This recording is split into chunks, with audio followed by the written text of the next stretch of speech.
chief guest, ladies and gentlemen, please put your hands together for the former member of India's Parliament. Please welcome Honorable Dr. Sudha Yadav. Everybody.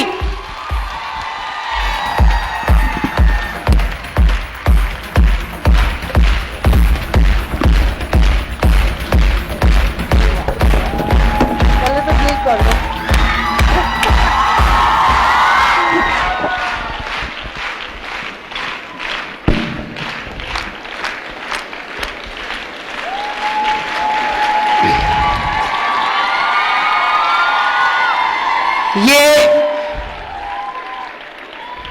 नए भारत की आज तस्वीर देखने को मिल रही है। कंपनियों के सीईओ, एमडी संजीव कुमार जी, सब लीडर्स, अचीवर्स और जो हजारों की संख्या में मेरी बहनें यहां पर आई हैं, जो स्वयं आत्मनिर्भर है और दूसरे को आत्मनिर्भर बनने का संदेश देती है, ऐसी सभी बहनों को मेरा नमस्कार है। जब मुझे कहा गया कि 8 तारीख का इंटरनेशनल विमेंस डे जो है वो क्यों होली की वजह से हम 1 तारीख को मनाएंगे और आपको तालकटोरा स्टेडियम में आना है, तो मैं सोच रही थी कि हर साल विमेंस डे बनाते हैं, क्या खोया और क्या पाया इसका हम लेखा जोखा करते हैं और हमको क्या जीवन में करना है इसके ऊपर विचार करते हैं। लेकिन जब मैं इस प्रेमाइसिस के अंदर आई तो मुझे यह लगा कि जितना कुछ हम सोच रहे थे वो सब छोड़ दीजिए। ये वो महिलाएं हैं जिन्होंने घर के बाहर निकल करके समाज में काम करते हुए अपने आप को आत्मनिर्भर बना करके परिवार का और समाज का काम करने का काम किया है। आप जिस कंपनी से जुड़े हैं, उन्होंने जो भी प्रोडक्ट्स आपको दिए होंगे, जो भी प्रोडक्ट्स के माध्यम से आपको जोड़ा होगा, प्रोडक्ट्स तो अच्छे होंगे ही होंगे, लेकिन आपकी जो मेहनत है, आपका जो डेडिकेशन है, इस मंच पर मैंने 2 महिलाओं को जिनको डायमंड वाला अवार्ड मिला है उनको सुना है और दोनों ने एक ही बात बताई कि जीवन के अंदर निरंतर संघर्ष है और जीवन ही नाम संघर्ष का है। हर दिन जब नया सूरज उगता है तो उस दिन में कठिनाइयां सबके जीवन में आती हैं, लेकिन उन कठिनाइयों से पार पा करके जब हम आत्मविश्वास के साथ में खड़े होते हैं और काम करने के लिए बाहर निकलते हैं तो ये सुखद परिणाम निकल के आते हैं कि हजारों बहनें अपने परिवार और राष्ट्र के लिए काम करने के लिए यहां पर समर्पित दिखाई देती है। मुझे लगता है कि आप सब लोगों ने अपने जीवन के अंदर 3-4 बातों को प्रमुखता से स्वीकार किया होगा, तभी आज आप यहां पर पहुंची हैं। एक महिला को परिवार भी देखना है, एक महिला को समाज के अंदर व्याप्त कठिनाइयों को भी देखना है। पिछले कई दशकों के अंदर महिलाओं की स्थिति में बदलाव जरूर आया है। पहले तो अबला नारी कहलाती थी, अब अबला नहीं, अब सबला नारी है। लेकिन इसके बावजूद भी कभी कभी समाज में ऐसी घटनाएं हो जाती हैं जो मन को विचलित करने वाली होती हैं।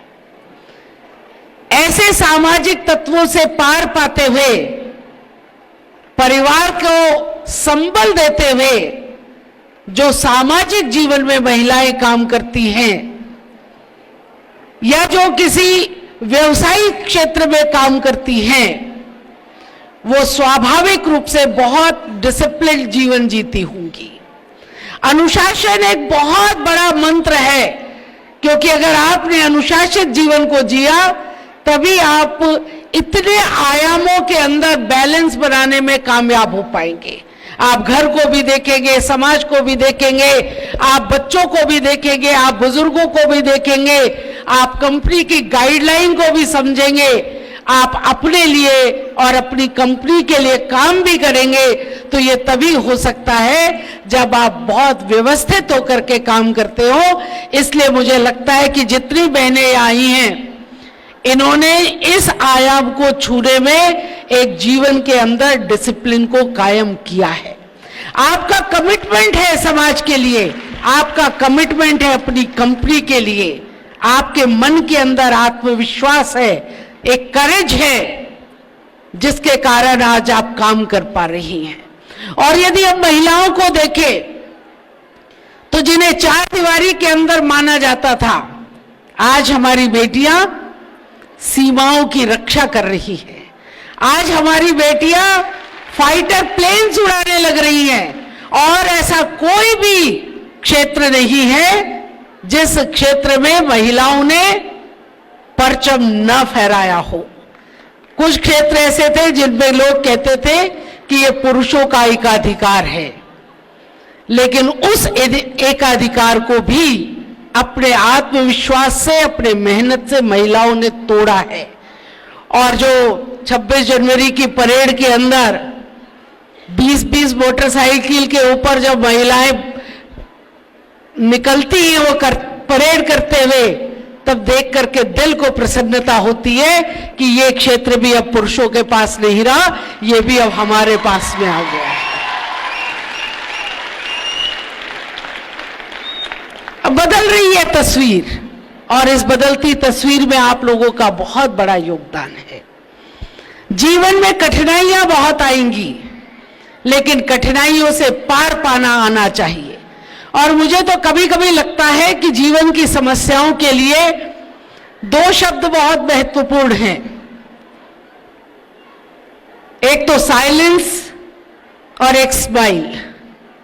अगर कोई प्रॉब्लम आ जाए तो स्माइल के साथ में उसका समाधान करिए, और अगर समाधान नहीं हो पा रहा तो साइलेंस के साथ में उसको अवॉइड करिए, ताकि फिर कभी अगले बार में उसका समाधान हम कर पाएंगे। अगर हमने जीवन में इसको स्वीकार कर लिया तो मुझे नहीं लगता कि कभी कोई कठिनाई आएगी। चुप्पी भी एक बहुत बड़ा हथियार जीवन के अंदर होता है, जो सफलता की सीढ़ी पर चढ़ाने में हमारा साथ और सहयोग करता है। आपने जो सीढ़ियां चढ़ी हैं, स्वाभाविक है कि इन सीढ़ियों को चढ़ने में आपको कठिनाई आई होगी, लेकिन आप जब भी किसी के बारे में भी पुस्तकों में पढ़ेंगी या चर्चाएं करेंगी तो आपको समझ में आएगा कि ऊंचाइयां उन्होंने ही छुई हैं जो बार बार जीवन में असफल हुए हैं, जो बार बार जीवन में गिरे हैं, जो बार बार जीवन के अंदर ठोकर खा करके खड़े हुए हैं, वही जीवन में ऊंचाइयों को छू पाए हैं। इसलिए अपने मन की कमजोरी को बाहर करना पड़ेगा। अगर हम मन से स्ट्रांग हो गए तो कोई कठिनाई ऐसी नहीं है जो हमको परेशान करे। उसका मैं उदाहरण देती हूं। हम अगर रोड के ऊपर जा रहे हैं और हमारे पांव में जूता चप्पल कुछ भी नहीं है, पैर में रोड़े चुभ रहे हैं, तो हम थोड़ा संभल संभल के चल लेंगे, थोड़ा पैर को ऊपर नीचे करके चल लेंगे, क्योंकि वो बाहर से हमको काट रहे हैं। पैर में जूता हो और एक कंकड़ जूते के अंदर घुस जाए तो हम बिल्कुल नहीं चल पाएंगे।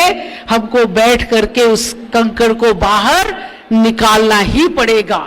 इसलिए मन की कमजोरी को निकाल करके मन से विल पावर के साथ में यदि स्ट्रांग होकर के काम करेंगे तो कोई कठिनाई जीवन में ऐसी नहीं है जिसे पार पाने में हम लोग सफल नहीं हो पाएंगे। और आप लोग जिस तरीके से ऊंचाइयों को छू रही हैं, मैं तो अभी संजीव जी से कह रही थी कि ये देश भर से इतनी महिलाएं आपके बुलावे पर चल करके आई हैं और अपने अनुभव सुना रही है। कुछ तो बात होगी जो आपके साथ में इतना लगाव है, जुड़ाव है, आपने कुछ तो किया होगा, इसके लिए आप बधाई के पात्र हैं। और मैंने उनसे पूछा भी कि ये इंस्पिरेशन आपको कहां से मिली। उन्होंने कहा मैं तो फौज में था, जिनका एक फौजी आदमी जो डिसिप्लिन्ड जीवन जीता है, जो डेडिकेशन के साथ में जीता है, डिवोशन के साथ में जीता है, कमिटमेंट के साथ जीता है, करेज के साथ में जीता है, वो फौज को छोड़ करके जब बाहर आया तो उसने समाज की सेवा के लिए, राष्ट्र की सेवा के लिए एक दूसरा रास्ता अपनाया आयुर्वेद के माध्यम से, कि हम अपनी भारतीय संस्कृति के साथ में जुड़ करके जो हमारा विज्ञान था, हम उस विज्ञान को आगे बढ़ाते हुए लाखों लोगों का इलाज उसके माध्यम से कर सके, उनके स्वास्थ्य के प्रति उनको जागरूक करके, ये उनकी सोच राष्ट्र के प्रति समर्पित सोच है। मैं आपको भी तहे दिल से आभार करती हूँ, आपका अभिनंदन करती हूँ और अपनी सब बहनों से कहना चाहती हूँ कि आज आप सक्षम हो गई हैं, आप अपने अपने इलाके का नेतृत्व करने वाली हो गई हैं। हालांकि राजनीति के क्षेत्र में अभी महिलाओं की संख्या कम है और आने की आवश्यकता है, लेकिन आप अपने अपने इलाके की लीडर्स हैं। भले ही वो आप व्यापार के क्षेत्र की लीडर हो, चाहे वो कंपनी के अंदर में हो, तो लीडर का काम होता है कि और दूसरे लोगों को भी आगे बढ़ाना, उनको भी समझाना, उनका मार्गदर्शन करना और उनको साथ लेकर के आगे बढ़ना। तो जहां आज आप पहुंची हैं वहां और बहनें भी पहुंच सके, ऐसा मोटिवेशनल काम करने की आज आपको आवश्यकता है। मेरी तरफ से आप सब लोगों को इस महिला दिवस की ही नहीं बल्कि आप सबके इस अचीवमेंट के लिए और भविष्य में आप और ऊंचाइयों को छुए, इसके लिए तहे दिल से बहुत बहुत आभार, बहुत बहुत शुभकामनाएं हैं। और ईश्वर से प्रार्थना करती हूं कि हमारी जो बहनें यहाँ पर आज मुस्कुरा रही हैं, खिलखिला रही हैं और जोश के साथ में जिस तरीके से अपने मन के उत्साह को बाहर निकाल रही हैं, अगले वर्ष जब हम मिले तो और दुगनी संख्या में यहाँ पर महिलाएं हो और इस डायमंड का बैच लेकर के जो लोग अभी सोच रहे हैं कि मुझे भी वहां तक पहुंचना है, वो निश्चित रूप से डायमंड के वहां पर पहुंचेंगी। इन्हीं शब्दों के साथ आप सबको बहुत बहुत शुभकामनाएं, आपका आभार।